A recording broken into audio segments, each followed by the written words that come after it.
You have 3 voicemails. I'm imagining, right, a colleague coming to me and I tell the colleague, I was only focusing on you. I didn't notice what you were talking about. I'm going to HR. I am definitely going to human resource and I'm getting disciplined or even being fired. Yep. What do you think about that? Well, very, very, very disrespectful. Just look at Ngọc Trinh. I watched some of her vlogs for just for research purposes. Hello there. Welcome to the show where we have the convos about Vietnam, you know. Hello there. Welcome to Convo Comrades, a conversation with the community about Vietnam. We've got a very special episode here. Our second ever raw reaction episode. And it's about a news piece, a very controversial news piece concerning Shark Tank. Specifically, one of the comments made by a shark. All right, let's take a step back and explain what Shark Tanks are. Okay, so Shark Tank is a reality TV show. I think it's franchise and started in the US and now it reached Vietnam. And it's in season 4 at the moment. And the purpose of this is for contestants, mainly startups, to be on the show and call for equity, call for investments from these so-called sharks. So these are very seasoned investors. They have experience as well as capital to invest. All right. So the startup will come up, present their business. There will be a lot of challenges from the sharks about how the business works, things like that. And at the end, the sharks will put an offer to buy a stake in the business. Okay, so that's how Shark Tank works. It's a very fascinating show. I've seen it a couple of episodes. But recently, season 4, episode 2, there's one business in particular. It's called Wiibike. W-I-I bike. Okay. How do you spell bike? B-I-K-E. All right. Wiibike. B-U-Y-K. What? B-U-Y-K. All right. So move on. Okay. Wiibike. And the presenter is the CEO, Nguyen Thi Thu Hang, and is a female person. Okay. It's a person of female gender. Very well paraphrased. And wait, so a little bit background on the Wiibike business, just so everyone is aware. What they sell is Electric bicycles. Yes, electric bicycles, but more importantly, electric parts that could be fitted to any normal bicycle and help them run. Really? Yeah, any bicycle. Really? They claim that within 15 minutes, you could install their kit onto any bicycle and it will run by electricity. But how? Like, I mean, you've got the battery and all that stuff. How do you connect the wires and make sure that, you know, the motors and everything are powered by electricity? I don't get it. How do you do that? They don't explain that explicitly on the show, of course. Oh, okay. Because in the show, if I recall, I was just watching and I thought it's just, you know, an electric bicycle. That's it. No. They also sell electric. So their focus is on green traffic solutions, right? Yeah, okay. Well, that makes it much more interesting then. Okay, obviously I was half awake while I was watching it. Okay, so what's the real controversy, Long? Because from what I've heard, I think there were a number of comments and remarks throughout the show. It's not just one that were in a way interpreted that, it was very focused on the appearance of the founder and less so on the capabilities of the business and the potential that it can achieve. So I'm just going to quote here 3 quotes that I collected in the episode and you tell me how you feel, okay? Okay. The first quote is, I was focusing on you, so I didn't notice anything special about the bike. That was in response to the founder asking whether the sharks noticed anything special when the bike was being ridden around on stage. What do you think about that? Well, very, very, very disrespectful. That was very, very, very straightforward. Okay. And the next quote is, I don't care about the product, but I only care about you. What do you think about this? It sounded very nice. But given this, I thought you going in on him again. no, but all of this depends on context, right? But when I hear that sentence without hearing the context, I thought it's fine. But given this is all about the startup, the business, this is actually not good. Okay, we could go into more detail later. And then the third quote that I got is, I told you right from the start, as long as you're clean, green, and pretty, it's all good. Okay, this is very, this is getting like disgusting now. So when I translate this, you can translate it as long as you're clean, green, and pretty, it's all good. Or you can translate it as long as it's clean, green, and pretty, it's all good. But then it cannot be pretty. Yeah. So it has to be directed towards the founder, the girl, right? Yeah, yeah. Okay, so why are we discussing? Why are we having a raw reaction? Are you asking me? Yes, unless Xuan Phu, you want to answer that? It'll be great to have Xuan Phu on the show, right? But anyway. Hey, Xuan Phu, come here. Come on the show. We're just going to tear you apart. Yeah, I don't know if he knows English, but okay. Of course, what you want about? Anyway, you know what? He can probably pay for a translator to come along. All right. So, controversy, all right, specifically on gender inequality. That's what I'm noticing here regarding these remarks. And I've seen a lot of past episodes on Shark Tank, and the vibe is the same. It's not new. It's just this episode is very deliberate. It's very explicit. In terms of word choices and content. But the vibe was there since season 1, season 2. Whenever there's a pretty CEO on stage, all the male investors get hyped up and they joke around regarding, the CEO's appearance and how pretty she was. Okay. Yeah, so it's always been there. And I feel like this is not good. Not good. And so why is this story particularly stirring conversation then? Yeah, so from all the criticisms that I've seen online, because this show is aired on television, it will directly impact the viewers, especially younger generations. If it's being allowed to air like that, with such comments being made towards intelligent female entrepreneurs, it may give a message that such comments or such thinking is okay and is allowed. So I think that's the harmful bit. Yeah. I mean, if you are, already developed, you're educated, when you hear such comments, you just filter them out. That's it. Done. But if you're young, you are still trying to absorb in knowledge, I think that's the danger there. Got you. And just to play devil's advocate here, because, we do try to be balanced on this show and to present all sides of the argument. So going back to the quote, let's say, I don't care about the product, but I only care about you. Some people would argue that, well, the comment is more towards the fact that he cares about the founder. And I think this is what we touched upon in our previous episode with Andy when we talked about VCs. Normally, for VCs or for just angel investors, when they're investing into startups, it's less so about the actual robustness of the business model or the potential of the market. Those are still very important dimensions, but because it's in such an early stage in the business, they mostly focus on the people and whether they have the potential and the skills in order to get the startup over the line and to achieve great success, at least in the short to medium term. So a lot of people argue that the investor here, the shark here, is really saying that the founding team is the important aspect and less so the product. What do you think about this? Yeah, I think that's true. And I really think that's what he meant when he said, I only care about you. Do you? You sure? Yes, definitely. Why is that so? He is a stingy man. What? I would love to have Xuan Phu on this podcast. but wait, long. You're not gonna get away with that. And not explain yourself. Why did you say that he's a stingy man?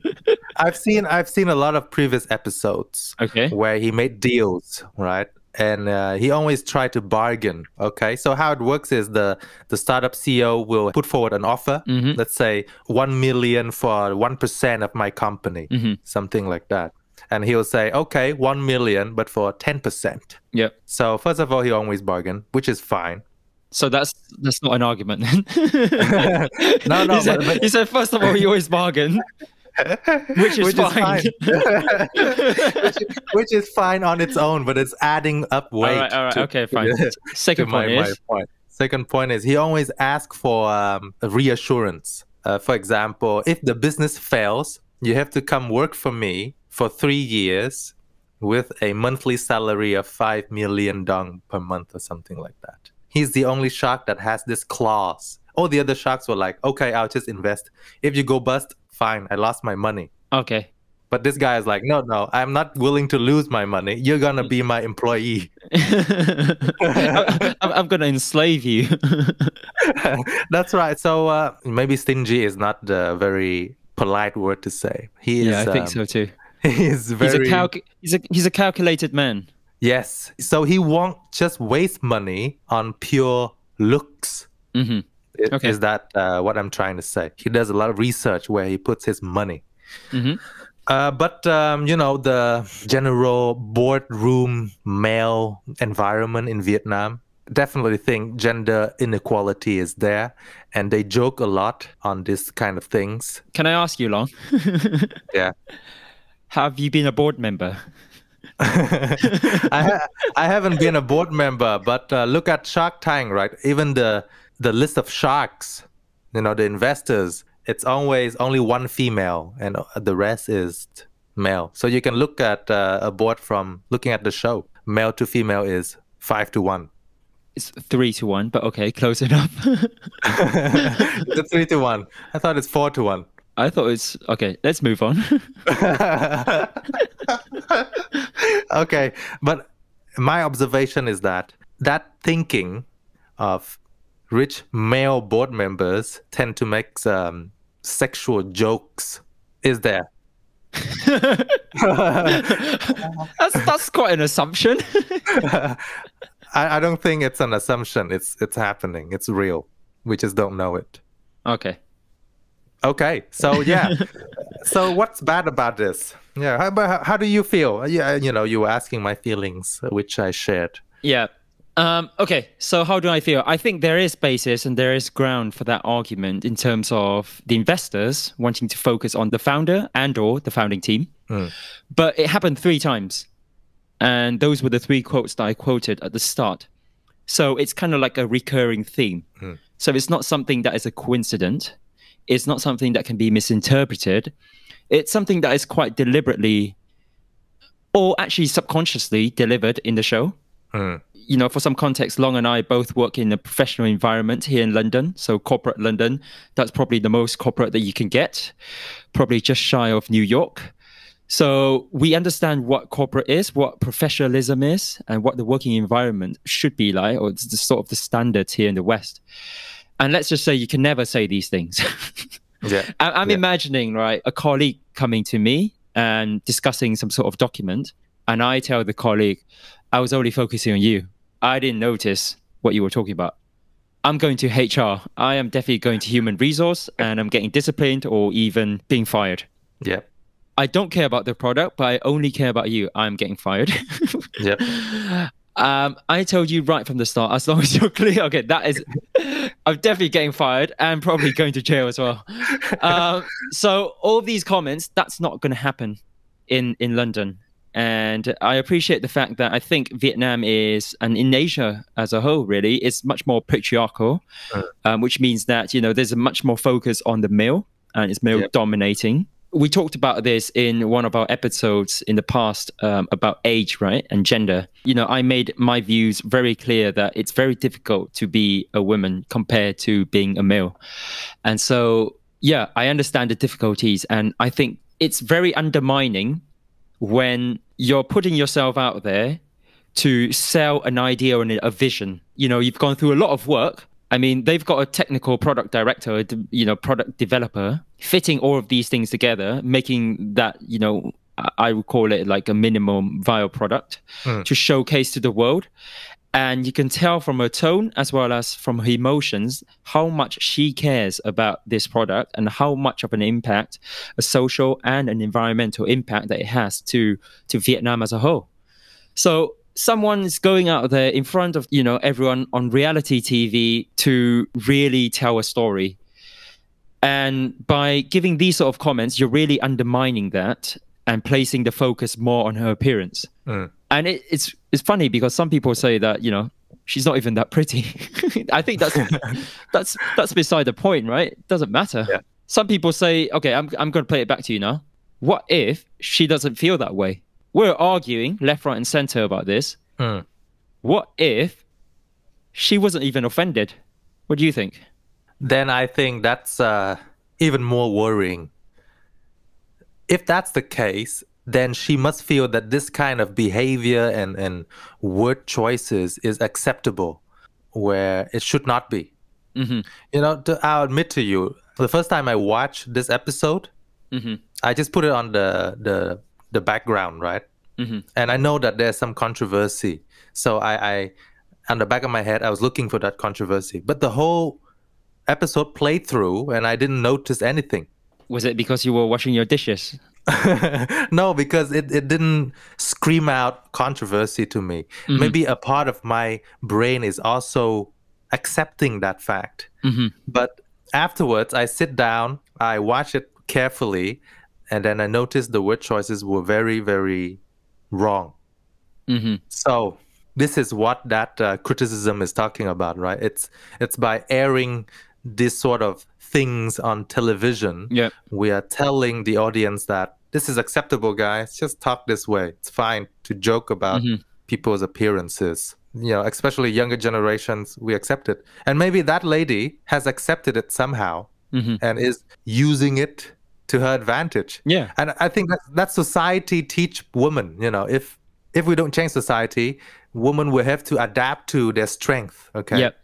Just look at Ngọc Trinh. I watched some of her vlogs for just for you know, research purposes. Yes, for research purposes. And I know I genuinely admire her as a person. You know, the characters. Well, thanks for clarifying. Why do you admire her? She said from a young age, she learned how to use her beauty to get what she wants. Like to ask for free favors. You know, when she was in school, she asked the class leader to help her with her homework, things like that.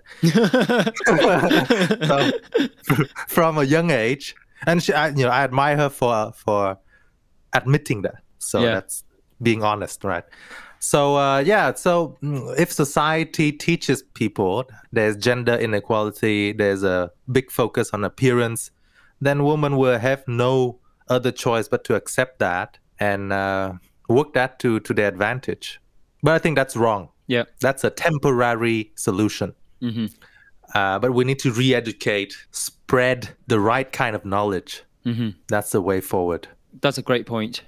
And I think this whole situation is a weird one as well, because if you look at the West and the East, and we talked about this in another podcast with our golden guest, Chang, who works in tax in one of the biggest professional services firm in London. There is a huge difference between the relationship of you yourself with your colleagues in the UK compared to you and your colleagues in Vietnam. In the UK, once you finish work, your colleagues are dead to you. You don't care about their lives. You don't care about anything. You carry on with your personal life. You do your personal things. There's a clear set boundary. Whereas in Vietnam, I think in the business context, it's much blurry and it coincides with the personal context. You know, we joked about it, right? We said that, you know, junior colleagues of bosses, they would go and pick up the boss's kids from school. Yeah. Right? And I think it seeps into the everyday conversation as well of how people talk to each other in a business context in Vietnam. And also the way that we talk, you know, we have anh and em, right? So there's a natural hierarchy there. There's a natural sense of intimacy or closeness in the relationship. We're not just saying the names, right? It's not Phu and what's the other guy's name? Sorry. Hang. Yeah, Phu and Hang. You know, Hang wants this to go ahead. Phu, do you agree with the capabilities and processes needed? No, that's not going to happen. Yeah, no. You know, it's, you know, elder brother Phu or something, right? You know, there's that sense of closeness already in the language that we use, together with the cultural context of how we work with one another. It's more personal than just pure business. And that's why I think the barriers for people to make those sort of comments that are seemingly borderline inappropriate, it's just much lower. So there's a much more natural tendency for people to make personal remarks and comments in a Vietnam context or an Asian context, I think. Definitely. That's why re-education is key. We need to learn what is acceptable and what is not acceptable. If it's not acceptable, then don't accept it. I feel some people find it unacceptable, and if they feel they cannot make any impact, they just accept it anyway. But we're here to say that we can make an impact. The world is developing, and we see this wave of criticism from these remarks. It proves that times changed. Yeah. Gender equality is here. And, you know, so moving away from these immediate stakeholders and parties involved in this whole incident, what if it's all staged? To what extent is the responsibility on the show producers? I think it's also 50-50. I mean, the show producers could totally edit all the remarks out if they have clear quality control and, you know, if they value certain values that they want to promote to the wider audience. They could just cut it out and it's done easy. So I think it's 50-50.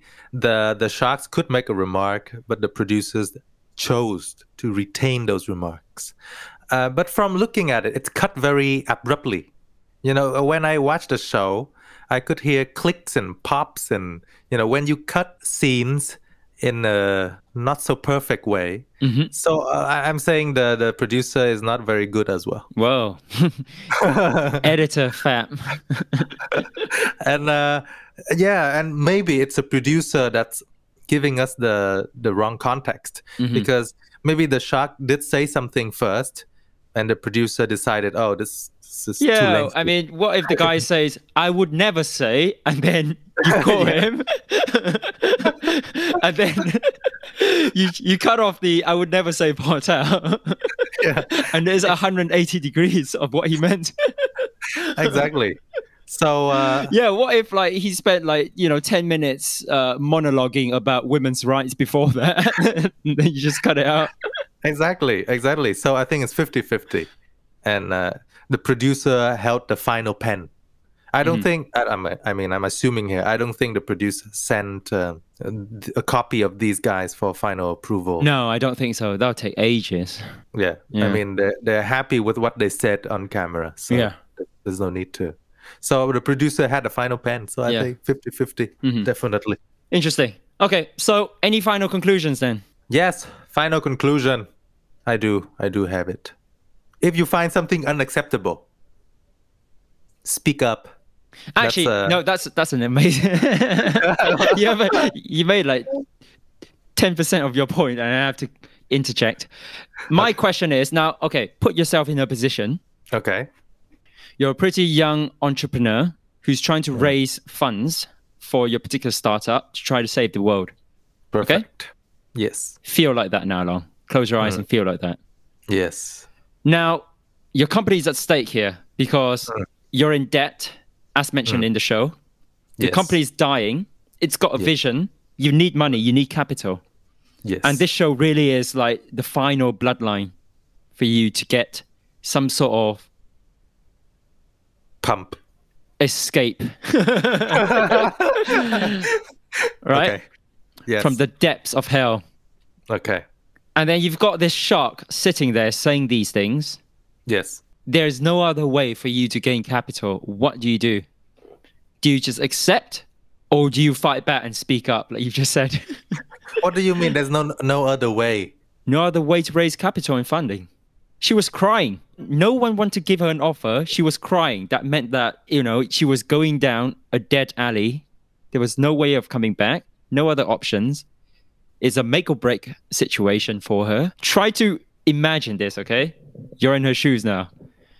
You quit your, let's say, corporate job because you wanted to follow this startup. Yes. You wanted to save the world. Yes. You convinced your parents. Your parents said, you're an idiot. Don't do that. Stay in your office job. You didn't listen. All of your friends are now working in like big banks and corporates. They're doing very well. You need to prove yourself. You've got no friends and family supporting you in this venture. I'm making this all up, by the way, but you get the idea. And you're losing money every single day from this startup because you've got to pay your developer guy to try to fix the batteries all the time, right? Yeah. What do you do? Are you actually going to speak up? Okay, yeah. If you phrase I'm so it like sorry. that. Right. You said like 10 words in your conclusion. I jumped in immediately. Let me approach this in a scientific way. Okay. Okay. First of all, I need to work out my prioritization. Do I prioritize my values of being recognized as an equal business partner, or do I value the survival of my company?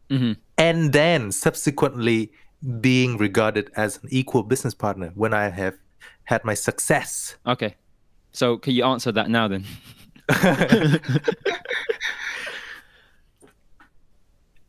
Parents hate you. Friends don't want to be friends anymore. This is exactly. You've got no love life. this is exactly what it feels like in that Shark Tank room. All the sharks were just challenging her, and then she felt pressured. Yeah. I don't think she cried because her parents doesn't love her. No, of course not. No. No. It's just in that particular moment did she get a lot of challenges. Yeah. Okay, given current Vietnamese gender inequality problems, I would do what she did, except I'll just not speak up. Sad reality there. Because I know that this can't be changed today. But what can be changed today? My company's survival. So let's do that. And then once I'm successful later on, I would change. So, sad reality, sad choice. But hopefully with this podcast, re-education, everyone will be able to think differently. Oh, come on. Probably like 50 people are going to listen to this. So. Maybe, what if I say something very controversial now? Yeah, say something controversial now. Go. Chuck Fu is a very intelligent man. Okay, why? Stop attacking him. Come on, don't do that. No, I'm praising him.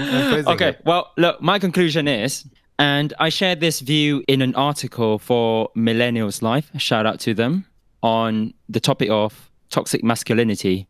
And toxic masculinity is really when someone demonstrates their masculinity traits, but then it harms others, particularly women, but not just necessarily women, but other men and also the broader society. Example that I gave is, look, everyone should just imagine, especially the men here, you should just imagine that you have a daughter, okay? Okay. However you want other people to treat your daughter, that's exactly how you should treat other people. And it's simple as that. So if I'm thinking Chuck Fu or anyone, I don't want to go in on him again, but just people who make comments like, I don't care about your product, but I only care about you, to my daughter, I'd be pissed. Yeah. So that to me is unacceptable. I told you right from the start, as long as you're clean, green, and pretty, it's all good. That's unacceptable as well.